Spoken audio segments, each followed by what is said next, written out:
స్త్రీ పురుష వశీకరణం చేయబడును.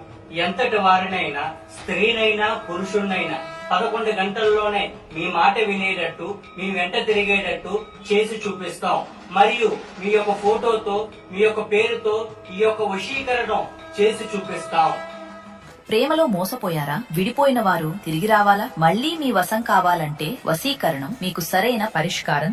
మీకు ఇష్టమైన స్త్రీ లేదా పురుషుడు మీ వద్దకు వచ్చేలా వశీకరణ చేస్తారు. నెంబర్ 1 స్త్రీ పురుష వశీకరణ స్పెషలిస్ట్ పండిత్ మాధవన్ గురూజీ. పెళ్లి సమస్యలు, ప్రేమ సమస్యలు, స్త్రీ వశీకరణ, పురుష వశీకరణ, ధన వశీకరణ, భార్య భర్తల వశీకరణ, లైంగిక సమస్యలు, శత్రుబాధ, చేతబడి సమస్యలు, కోర్టు కేసులు, ఇలా ఎటువంటి సమస్య అయినా 100% గ్యారంటీతో చేస్తారు. నమ్మకంతో కాల్ చేయండి. మీరు ప్రేమించిన వారు మీ నుంచి దూరమైనారా? మీకు ప్రేమలో మోసమైందా? మీరు పెళ్లి చేసుకున్న తర్వాత మీ భార్య, మీ భర్త మీతో మంచిగా ఉండట్లేదా? మీ మాటే వినట్లేదా? మీకు ఇలాంటి ప్రేమ, పెళ్లి, భార్య భర్తల సమస్య ఉంటే అయితే చేయించండి గాంధర్వ సమ్మోహిని వశీకరణ పూజ.